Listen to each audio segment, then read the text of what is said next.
자, 여러분 안녕하세요. 주식비드어 머니버디입니다. 어니스트입니다. 오늘은 이평선에 대해서 좀 얘기를 해보도록 하겠습니다. 많은 분들이 주식 하실 때 이평선 참고 많이 하시는데요. 저희가 경험적으로 지식적인 면에서 이평선에 대해서 여러분들께 좀 딥하게 설명을 해드리고 참고로 어떻게 하시는 게 좋은지에 대해서 좀 제대로 알려드리는 시간을 가져보도록 하겠습니다. 네, 좋습니다.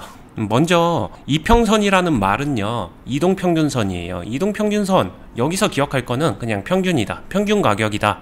주가라는 거는요, 매일 이렇게 변화를 하잖아요. 이 변화하는 평균값을 나타내 주는 건데, 이동평균선에서도 보게 되면은 이런 식으로 숫자가 나옵니다. 5일선, 10일선, 20일선, 60일선, 120일선. 이게 무슨 말이냐면요, 5일간의 평균, 10일간의 평균, 20일간의 평균, 60일간의 평균, 그 다음에 120일간의 평균을 말해요. 5일선, 10일선 이거를 단기 투자자들이 조금 더 많이 사용을 합니다. 그리고 10일에서 20일선을 좀 흔히 말하는 기술적으로는 스윙 하시는 분들이 많이 쓰고요. 20일에서 120일선까지를 좀 장기 투자자 분들이 많이 씁니다. 여기까지는 개념적으로 되게 어렵지 않죠. 근데 기술적 분석에서 이평선을 가지고 이런 상황일 때 이렇게 매매하면 됩니다, 저런 상황일 때 저렇게 매매하면 됩니다, 이렇게 잘 정리된 이런 것들이 이평선을 가지고 만들어진 게 되게 많거든요. 이유는 뭘까요? 이평선을 가지고 그러한 어떤 기법적인 거를 만들기 쉬운 이유는요, 이평선이 결국에는 가격을 함축적으로 내포하고 있기 때문이다 라고 이해해 주시면 좋은데요. 근데 정확히 말하면은 이평선이라는 거를 활용할 때 어떤 특정 상황, 지금 같은 상황이라고 예를 들어볼게요. 지금 상황에서 이평선 위에 있으니까 매수해야 된다? 예, 정확하게 반대되는 기법이 짝짓기처럼 항상 존재합니다. 다르게 말하면요, 결국에는 이평선이 언제 어디에 어떤 식으로 구성되든 해도 되고 안 해도 된다. 그 중에서 해야 된다라고만 말할 수도 없는 거고요, 안 해야 된다라고만 말할 수도 없는 거다.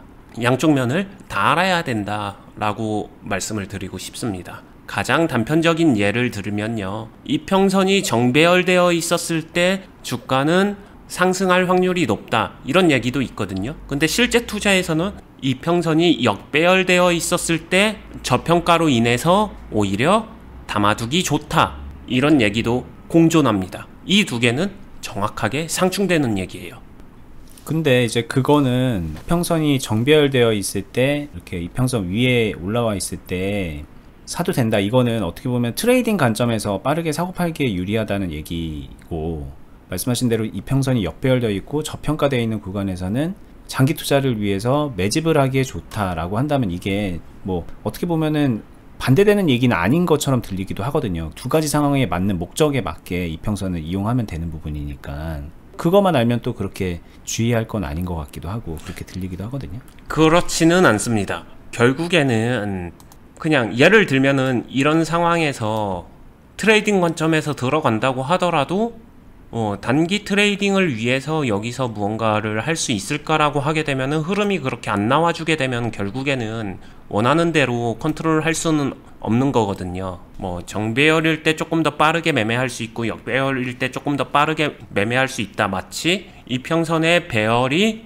시간을 컨트롤 할 수 있다, 이 말은 완벽한 모순이라고 생각을 합니다. 결국에는 정배열이라고 하더라도 어느 정도의 정배열인데, 그 다음에 정배열된 상태에서 어느 정도의 차트상의 위치인데, 역배열이라고 하더라도 어느 정도의 차트상의 위치하고 있는데 어떤 상황인데, 이 디테일한 부분에 따라서 다 차이가 나고요. 그리고 단기 트레이딩 관점에서도 대표적으로 5일선, 10일선 또는 5일선, 20일선, 10일선, 20일선 이걸 가지고 역배열에서 정배열로 변화되는 어떤 흐름이 있단 말이죠. 이게 기술적 원론으로는 골든크로스라고 말하고 반대의 상황을 데드크로스라고 말도 하거든요. 실제로 이거는 원론 중에 원론이기 때문에 한 번씩은 들어봤을 거예요.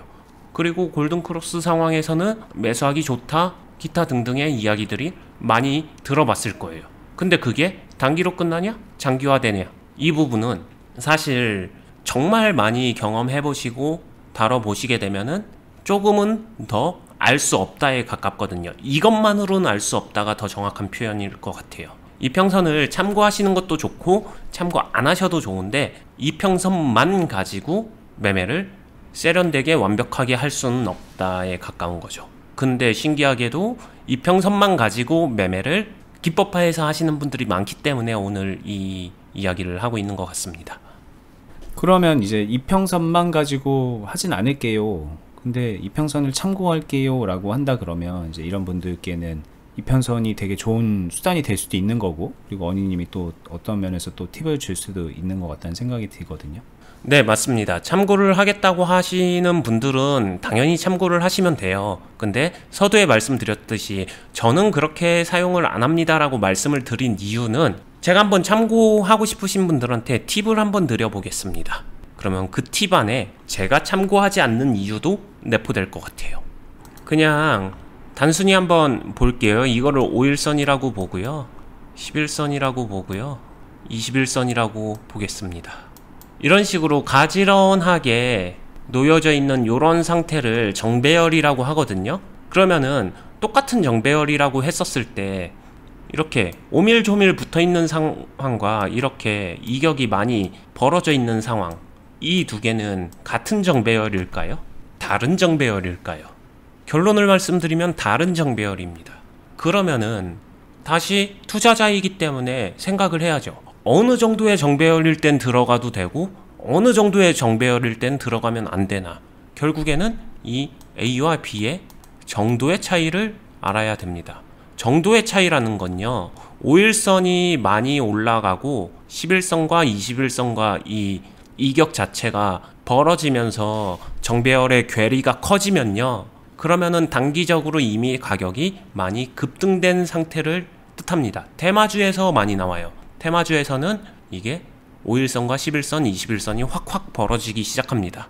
단순히 정배열일 때 사도 된다라고 하게 되면은 이런 테마의 꼭대기에서도 사도 된다라는 말로 귀결되거든요. 근데 그런 건 절대 아니겠죠. 그럼 B는 아니에요. 정배열이라고 다 살 수 있는 건 아닙니다. 그러면은 5일선과 11선, 21선이 정배열된 상태에서 밀집됐을 때 사야 되나? 근데요, 밀집됐을 땐요 또 어떤 현상이 나오냐면요, 이렇게 정배열로 가다가, 자, 영상 중간에 잠깐 이제 알리는 말씀 한번 드리고 갈게요. 저희가 지금 하고 있는 유튜브 외에요, 네이버에서 주식 비드업 공유 카페로 검색을 하시면 여기 메뉴에 이렇게 검색 결과가 나오는데요, 카페를 하나 운영을 하고 있습니다. 저희가 유튜브 시작하면서 소개를 하면서 알려드렸던 카페인데요, 저희 유튜브 구독하시면서 많은 분들이 이제 가입을 하셔서 여기를 보고 계십니다. 근데 여기 오시면은 이런 식으로 커뮤니티 공간이 있어요. 그래서 본인이 하고 있는 공략하고 있는 종목에 대해서 궁금한 것도 물어볼 수도 있고요, 그 매매 일지 같은 것도 공유할 수 있고, 뭐 자유롭게 얘기 나누실 수도 있습니다. 근데 이거 말고도요, 저희가 여기 주주 회원 라운지라는 공간이 있어요. 여기는 이제 일반 회원분들은 게시글은 확인을 못 하는데 저희가 운영하고 있는 투자 클럽에 가입된 회원분들이 활동하고 있는 공간입니다. 그래서 지금 이 카페에 더 많은 분들이 투자 클럽 회원분들이긴 해요. 활동 회원분들 중에서. 여기 맨 위에 그 전책을 보기 위해서 공지사항을 보시면은 투자클럽 가입 안내가 있고요. 이 클럽은 어니님의 제자가 돼서 어니님의 실전 매매를 그대로 따라 할 수 있게끔 저희가 안내를 해드리거든요. 여러분들 뭐 소위 말하는 그런 리딩마 같은 데서 이 종목 사세요 파세요 하면은 그대로 이제 따라서 사고 팔고 하면서 수익 내잖아요. 그런 형식을 좀 차용을 했는데 훨씬 더 디테일하게 어니님이 하는 그런 매매 스타일 그대로 분할 매수하고 분할 매도하고 어떤 때 템포 조절 어떻게 하고 그런 것들 다 그대로 노하우가 적용된 방식을 매매를 알려드려요. 그래서 저희가 이제 자전거를 뒤에서 잡아주는 아빠처럼 자전거 알려주듯이 주식을 하나하나 알려드립니다 라고 이제 그렇게 적어놨는데, 진짜 주식 초보자분들, 이제 막 주식 개설한 분들도 와서 배우시는 분들 꽤 있고요. 그리고 몇 년 동안 주식 이제 오래 하셨고 전업하시는 분들도 와서, 부족한 분들은 와서 많이 배우고 계시거든요. 기본 과정이 1년입니다. 1년 동안 저희가 제대로 알려드리고 훈련해드리기 때문에 1년만 하셔도 주식 실력 많이 업그레이드 시킬 수 있고요. 여기 계신 분들 중에서는 주식 실력 늘어가는 거랑 무관하게 어니님이 옆에서 계속 트레이닝 해주고 수익도 만들어주고 그러기 때문에 뭐 2년, 3년, 4년, 뭐 5년차까지 하시는 분들도 적잖이 많이 계시거든요. 여러분들 주식 배우고 수익 내는 데 있어서 정말 좋은 기회고 좋은 공간이니까 많이 오셔서 함께 해보시는 거를 좀 추천드려보고 싶습니다. 참여하고 계신 많은 분들이 도움 정말 많이 받고 있다고 그렇게 말씀하시고 계시고, 예전에 저희가 후기로도 좀 보여드린 적이 있죠. 오늘 기회로 카페 들어가셔서 어떤 데인지 한번 좀 살펴보시는 걸 추천드려 보겠습니다. 다시 영상으로 돌아갈게요. 밀집이 됐다는 거는 어느 순식간에 이런 식으로 역전이 됩니다. 가고 그러다가 다시 또 얘가 역전이 됩니다. 이평선이 어떻게 돼요? 밀집되면 밀집될수록 지저분해집니다. 그게 이제 예를 들면 이런 상황일 것 같아요.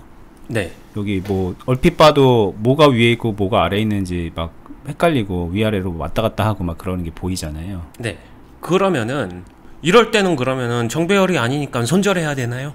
이렇게 단순화시키게 되면 스스로 단순한 원칙을 세우는 건 좋을지 몰라도 투자의 실효성이나 실리적인 부분은 오히려 내려놓게 되는, 포기하게 되는 결과를 맞이하게 되는 거예요. 그래서 의미가 없다라는 얘기죠. 반대로 그러면은 투자에서 이런 식으로 역배열인 종목은 투자 가치가 없는 것인가 라고 보게 되면은 어떨까요? 정말로 투자 가치가 없을까요? 뭐 그냥 예를 들면은 이런 상황이 될 수도 있고 이런 상황이 될 수도 있고, 사실 일반 투자자분들이 좋아하는 저점이다 라고 생각되는 부분들은 거의 다 역배열에서 시작됩니다. 그리고 실제로도 역배열을 전문적으로 매집해서 들어가는 투자 방법도 존재합니다. 그러면 그거는 무조건 장기 투자이냐? 아니에요. 장기 투자로 되는 경우도 있지만 단기 트레이딩에서도 역배열을 활용하는 경우도 존재합니다. 이렇게 되면은 정배열, 역배열 아니면 밀집도, 이런 부분들이 결국에는 귀에 걸면 귀걸이, 코에 걸면 코걸이로 귀결될 거예요. 제가 얘기하고 싶은 포인트는 이평선의 배열 상황과 관계없이 그 시점에 해당 주식이 어떠한 상황인지를 판단하는 게 훨씬 더 중요할 것 같아요. 가격적으로는 높냐, 적당하냐, 낮냐, 이게 고평가냐 저평가냐랑도 일치되는 얘기일 수도 있겠죠. 수급적으로는 얼마나 탄탄하게 구성이 갖춰졌느냐, 거품이 꼈느냐 안 꼈느냐, 추세적으로 박스 흐름이냐 아니면은 상승을 이어가고 있느냐, 하락을 지속하고 있느냐 등등의 이야기. 근데 이런 이야기랑 연결지어서 생각하게 되면은 어차피 결국엔 뭐야, 봐야 될 것 다 보란 얘기잖아 로 귀결이 된다는 거죠. 이게 이제 제가 꼭 이평선만을 굳이 집중해서 보지 않아도 결국에는 차트를 통해서 확인해야 되는 거의 모든 것들을 이평선 본다고 무시하지는 못하는데 로 귀결이 되는 거죠. 이렇게 한번 얘기를 해볼 수 있을 것 같습니다. 여러분들도 한번 참고를 해보세요. 이게 이평선을 보시면 이게 지금 121선이거든요. 장기 이평선이죠. 이 장기 이평선 대비 이렇게 좀 거리감이 좀 생겼잖아요. 여기서 거리가 멀어졌는데 이격이 이제 커졌다고 하는 거죠. 이렇게 되면 현재 주가가 그동안에 이제 121선의 평균 대비 좀 올라와 있는 상태잖아요. 그런 거를 그냥 여기만 딱 보면은 이평선을 통해서 그 상황을 알 수가 있거든요. 이 앞에 모든 정보를 다 가려놓고 여기만 딱 보여준 다음에 현재 상황이 어떤지 판단해 라고 했을 때 이 평선이 도움이 되겠죠. 근데 이게 너무 웃긴 게 우리가 이렇게 주식을 안 하잖아요. 무슨 뭐 시험 문제 풀듯이 이렇게 주식을 안 한단 말이에요. 이렇게 할 수 있는 거잖아요. 이거 우리한테 가려져 있는 정보 아니잖아요. 그럼 이걸 그냥 보면 그 정도는 알 수 있거든요. 그리고 그 이상을 알 수 있죠. 사실 이평선만 있는 게 아니니까 여기에는 다양한 다른 정보들이 함께 있으니까 그 이상을 알 수 있는 정보들이 얼마든지 많이 있는데 그 정보들을 다 의미대로 가린 다음에 굳이 이평선을 보고서 판단할 이유가 있냐? 솔직히 없다는 거죠. 그게 어니님이 되게 괴짜라서 이평선을 안 보고 이평선을 가리고 매매를 하냐 이런 것도 아니고, 솔직히 저도 지금 차트에 이렇게 이평선은 깔려 있지만 솔직히 제 눈에는 들어오는 때가 거의 없어요. 거의가 아니라 그냥 없습니다. 왜냐면 이렇게 늘리고 줄이고 보면서 상황이 어떤지는 내가 얼마든지 이평선 없이도 판단을 할 수 있기 때문에 그런 거라는 거죠. 여러분들도 이평선을 제대로 배우고 싶다, 나 이평선을 통해서 매매하고 싶다 라고 그렇게 생각을 하시기보다는 그 이평선이라는 거는 그냥 뭔가 좀 이렇게 전반적인 큰 흐름을 살펴보기 좀 아직은 서툰 분들이 보조적인 수단으로 현재 상황이 이렇게 좀 돼 있구나 라는 거를 가늠해 볼 수 있는 그런 도구로 활용할 수 있을 만한 거다. 그렇기 때문에 굳이 이거를 굳이 막 그렇게 파고들거나 이 이평선을 기준으로 매매를 하는 방법을 배울 생각은 안 해도 되겠구나 라는 정도로 이해하고 넘어가시는 게 실질적으로 저희가 드릴 수 있는 좋은 팁이 아닐까라는 생각이 좀 드네요. 네, 그리고 결정적으로 이평선 같은 경우에는 굳이 따지면은 이평선을 보조지표라고 표현하는 이유가 뭘까요? 이것도 한번 생각해 볼 거리인 것 같아요. 대다수의 보조지표가 가장 큰 문제점, 그러니까 보조지표에 대해서는 갑론을박이 정말 많거든요. 근데 그 중에서 빠지지 않는 이슈인데 이평선이 보조지표로 분류되는 이유, 후행성 때문입니다. 대다수의 보조지표가 후행성이거든요. 나와봐야 알 수 있다. 그죠? 그리고 이 이평선이라는 게 뭐 예를 들면 5일선 이거는 지난 5일간의 평균 가격을 종가 기준으로 평균 가격을 점으로 찍어 놓은 걸 이어 놓은 거니까 네. 이거는 앞으로를 전혀 얘기해 주지 않는 거잖아요. 그렇죠. 당연히 후행성인 거죠, 이건. 그러다 보니까 대표적으로 실질적인 차트의 상의 이런 움직임 변화들, 이런 것들을 좋아하시잖아요. 이거 이평선으로 못 잡습니다. 이런 거. 트레이딩에서는 이런 변화에 훨씬 더 민감해야 되는데 이런 거 잡으려면 뭘로 잡을 수 있는데 라고 하게 되면, 가령 예를 들면 거래량이 메인 지표인 이유, 변화가 있을 때 바로 변하잖아요. 동시간대에 변하잖아요. 메인 지표는 날 자료이기 때문에 동시에 변화가 반영이 됩니다. 보조 지표는요, 후행성이에요. 그렇기 때문에 여러분들은 어떤 거를 갈고 닦아야 되느냐, 저는 메인 지표를 훨씬 더 선호하는 사람이고, 그것만을 가지고 분석해서 트레이딩이든 투자든 이런 것들을 이어나가는 사람이다. 이렇게 이해해 주시면 될 것 같아요. 보조지표는 잘 모르겠어요. 갈고 닦아야 되나? 자, 이평선 얘기를 하다 보면 이제 저희가 얘기를 빼놓을 수 없는 부분이 골든크로스가 있을 것 같습니다. 이제 골든크로스라는 게 단기 이평선, 그러니까 5일이 10일보다 단기잖아요. 단기 이평선이 밑에 있던 상황에서 위로 이렇게 치고 올라가는 그런 상황을 골든크로스라 그러거든요. 기준을 뭐 5일 10일로 두느냐, 10일 20일로 두느냐, 10일과 60일로 두느냐, 뭐 이런 여러 가지 차이점은 있겠지만 어쨌든 단기 평선이 좀 위로 올라가기 시작하는 그런 시점이 되게 좋은 매수 타이밍이다라는 거잖아요, 골든크로스가. 정확히 말하면은 그렇지 않아요. 정확히 말하면은 골든크로스를 기법화해서 그렇게 알려져 있고 대중화된 거지, 정확히 골든크로스 자체는 경제적인 가격적인 현상에 대한 원론적 용어일 뿐이에요.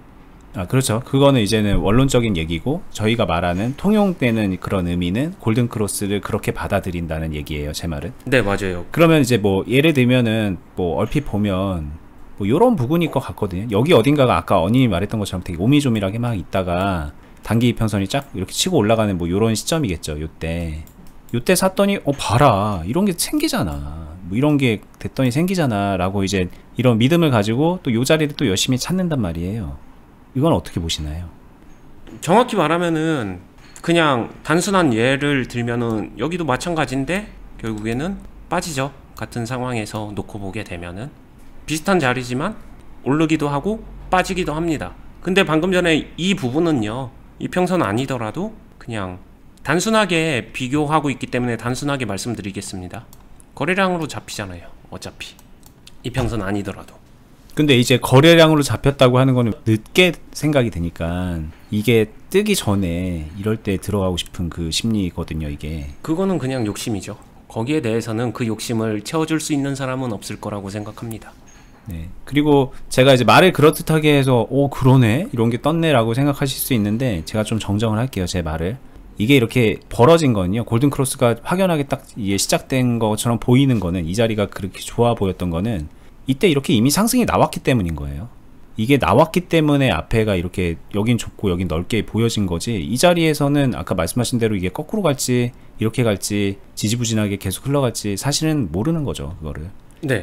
그래서 결과론적인 해석에 매몰되면 안 됩니다. 이런 게 되게 웃긴 게, 만약에 예를 들어서요, 진짜 이런 상황에서요, 이거 괜찮아 보입니다, 미리 준비해 두세요 라고 표현을 하잖아요. 그러면 안 되는 이유, 이게 별로인 이유가 한 100개쯤 나올 거예요. 저는 그 상황을 너무나도 잘 압니다. 그렇죠. 그리고 뭐 사실 여기도 이제 아까 말했듯이 미리 준비해 두세요 라고 해서 했는데 이렇게 돼버리면 이건 도대체 누가 책임지냐는 거죠. 본인도 책임질 수 없는 행동이 되는 거거든요. 이때 그냥 매수를 딱 들어갔다는 거는. 그렇게 해석하는 거가 얼마나 위험한지 좀 이해를 하실 필요가 있습니다.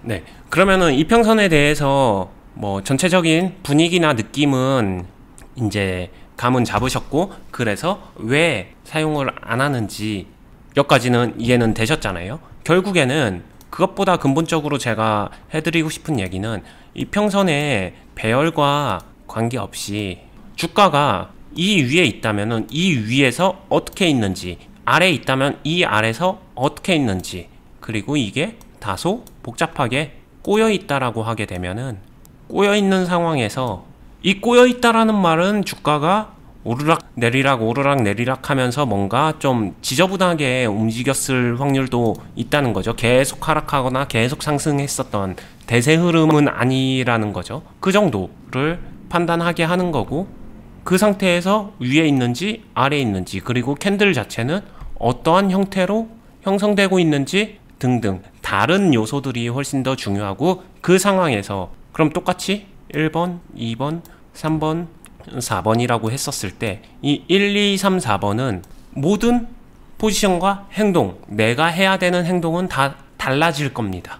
결국에는 투자에서 근본적으로 중요한 거는 이 달라지는 상황에서 내가 무엇을 어떻게 선택해 나가느냐, 이게 근본적으로 훨씬 더 중요하다는 얘기예요. 이평선이 어떻게 변화했느냐를 따지는 게 아니라, 결국에 여러분들은 투자를 하는 이유가 수익을 내고 싶어서인데, 그 수익을 내기 위해서 이러한 이평선의 변화나 이런 것들을 미리 캐치하게 되면은 그 다음에 상승을 잡아낼 수 있지 않을까라는 막연한 기대감에서 시작되는 거라고 생각을 하거든요. 그럼 결국엔 다시 예측으로 귀결되는 거죠. 근데 투자에서 진짜로 수익을 내고자 하시면요, 예측하려고 하는 그 마음부터 버리셔야 되고요. 예측이 아니라 현재 나에게 주어진 상황에서 나는 무엇을 어떻게 하면서 이 종목을 수익으로 만들어갈 것인가를 더 많이 고민해보고 더 많이 활용해 나가야 된다. 그것을 근본적으로 키워나가야 된다. 그 생각을 키워나가야 된다. 이렇게 말씀드릴 수 있을 것 같아요. 네. 그래서 여기까지 또 얘기를 들으면은, 오니님, 그러니까 이런 상황에서 어떻게 하는지 저희한테 지금 설명해줘야죠 라고 생각하시는 분들, 마음속에서 그런 욕구불만이 생기는 분들이 있을 것 같다는 생각도 드는데요. 이게 이 자리에서 지금 저희가 영상 30분짜리 1시간짜리로 설명할 수 있는 부분이 아니고, 이 어떻게라는 거 자체가 말 그대로 이평선처럼 뭐 골든 크로스 때, 뭐 역배열일 때, 그럴 때 뭐 이렇게 하세요 라고 하면서 리스트업을 띡띡띡띡 해줄 수 있는 부분이 아니라는 거를 말씀을 계속 드리고 있는 겁니다. 그런 식으로 단순화할 수 없는 거라는 거를 말씀을 드리는 거고, 그렇기 때문에 좀 훈련을 해야 되고, 이렇게 좀 말하면 좀 재미없게 흘러갈 수 있겠지만, 큰 그림을 그려가면서 시나리오를 짜면서 매매를 순간순간 판단을 해가면서 주식을 해나가는 게 중요한 거다. 단순하게 뭔가 지표를 하나 가지고 띡 사고 띡 팔고 이러는 게 아니다 라는 거를 반복해서 말씀을 드리고 있는 겁니다. 네, 제가 그냥 매우 간단한 팁을 하나 드려볼게요. 홍길동은 이 종목을 10,000원 위에 1,500원 부근에서 가지고 와서 지금 상황을 맞이했다고 하고요. 그리고 둘리는 이 정도 부근에서 이렇게 가지고 왔다라고 생각해 볼게요. 이평선도 같은 종목이기 때문에 이평선 상황도 같고요. 주가의 상황도 같습니다. 이 상황에서 어떻게 보면은 지금 모습으로는 4번 같은 상황이거든요.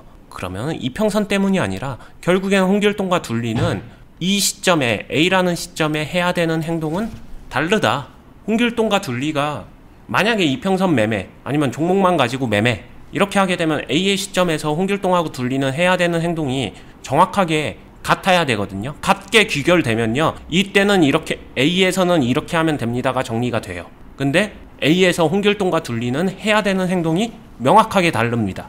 이것이 주식을 단순화하기 가장 어려운 이유다. 나는 홍길동인가 둘리인가 먼저 아셔야 되고요. 그리고 내가 홍길동이라면 A에서 무엇을 해야 되는가, 내가 둘리라면 A에서 무엇을 해야 되는가, 이거를 아셔야 돼요. 그리고 또 다시 같은 둘리라고 하더라도 이 둘리가 보유한 비중에 따라서 달라질 수 있고요. 홍길동도 마찬가지입니다. 이 부분을 하나하나 넣어가면서 자신이 할 수 있는 선택을 늘려가고 확장해 나가는 거, 그걸 모르겠다라고 하게 되면 그거는 배워야 돼요. 그거는 배우지 않으면 안 됩니다. 이 부분은 꼭 말씀드리고 싶습니다. 네. 그리고 애초에 나는 왜 어떤 선택들을 누적시켜서 홍길동이 되었는가, 나는 어떻게 해서 어떤 이유로 둘리가 되었는가, 뭐 이것도 또 되짚어 봐야 되는 거고, 그 앞서 또 되짚어 봐야 되고, 끝도 없죠. 이게 사실 이게 단순하게 가격적으로 그냥 띡띡 누군 높고 누군 낮고 이런 얘기가 아니라 자기 상황이 왜 그렇게 만들어지고 있는 것인가에 대한 성찰이 필요한 건데, 그거는 이런 식의 단면으로, 이평선 단면, 뭐 어떤 기법 단면, 어떤 리스트업 뭐 이런 걸로는 절대 나올 수가 없는 거라는 거를 먼저 좀 이해하셔야 됩니다. 이거 되게 생각해보면 너무 당연한 건데 너무 안타까워요. 주식하시는 분들 상당수가 그거를 되게 외면하고 있고요. 제가 솔직히 말씀드리면은 이 영상 하면서 안타깝다는 얘기 되게 많이 하거든요. 근데 그 이유가 뭐냐면 제 주변에 가까운 사람들, 제가 정말 아끼는 사람들마저도 착각을 하면서, 될 거라고 착각을 하면서 주식으로 큰 실패를 하시는 분들도 있고요. 제가 이런 일을 하는 사람이고 이렇게 알려주는 사람임에도 불구하고 옆에서 그런 선택들을 하는 걸 보면서 우리 주변에 참 많은 분들이 그런 길로 가고 있다는 사실에 좀 보편적 안타까움과 제 지인에 대한 안타까움, 이런 것들이 여러 가지가 생겨서 이렇게 말씀을 드리는 거거든요. 저희 영상 보시는 분들이라도 좀 지금이라도 잘못된 길을 가고 있으면 돌아오셨으면 좋겠습니다. 저희가 예전에 말했죠. 주식을 계속 열심히 하고 한 해 한 해 배워 나가고 그러는데, 많은 분들이 초보, 중수, 고수가 되는 게 아니라 초보 1단계, 초보 2단계, 초보 3단계, 그런 식으로 초보 단계에서 레벨업을 계속 하는데, 그 레벨업이 결국에는 중수와 점점 멀어지는 길, 그 레벨업 때문에 결국에는 주식이 늪에 빠지는 거, 큰 손실을 보는 거, 그런 일이 너무 비일비재하다는 거죠. 진짜 중수로 가고 고수로 간다는 거는 그 사이에 아까 제가 잠깐 언급했던 훈련과 연습을 하는 그런 기간이 필요하고, 그 훈련과 연습이라는 건 이런 지식적인 거, 이평선을 어떻게 하면 되고, 이런 지식적인 거를 알아가는 거로는 절대 역부족이다라는 거를 오늘 이평선 강의로 좀 말씀을 드리고 싶습니다. 결론은 그거죠. 이평선 안 봐도 현상을 충분히 파악하고 대응할 수 있을 만큼 실력을 키워 나가세요 라는 얘기인데, 방향성이라도 좀 잡을 수 있었던 영상이었으면 하는 생각이 있고요. 지금 저희 주식하시는 인구 중에서 이평선 안 보는 분 있을까? 별로 없을 것 같거든요. 대부분 참고하실 것 같은데, 참고를 하더라도 정말 참고답게 참고하시라 라는 말씀 마지막으로 드리면서 영상 마무리해 보도록 하겠습니다. 저희 아까 말씀드린 것처럼 저희가 하고 있는 클럽이 있습니다. 클럽에 오시면은 훈련하시는 거 저희가 도와드리고요. 그리고 실전에서 매매를 같이 하면서 잡아드리기 때문에 그 와중에 계좌, 박살나 있는 계좌들 회복할 수 있고요. 그리고 뭐 그냥 지지부진하게 수익 잘 안 나고 있는 분들은 충분히 수익 날 수 있는 구조로 차츰차츰 한 단계 발전시켜 나갈 수 있고, 뭐 당장의 수익도 내면서 그렇게 해 나갈 수 있는 그런 클럽입니다. 지금 설명해주고 계신 어니스트님이 거기서 대부분 그 클럽에서 훈련해주고 수익 만들어주고 그런 역할들을 해주고 계시고요. 저희가 오래 했어요. 오래 해서 되게 체계적인 부분들도 있고, 회원으로 함께하고 계신 분들도 선배로서 도움 많이 주실 수 있거든요. 주식에서 길 잃은 많은 분들이 오셔서 좀 회복되셨으면 좋겠습니다. 저희는 다음에도 더 유익한 영상으로 찾아뵙도록 하겠습니다. 말씀드리는 클럽은 영상 하단부에 링크로 걸어놨으니까 공지 확인해 보시고요. 좋은 하루 되시기 바랍니다. 감사합니다. 감사합니다.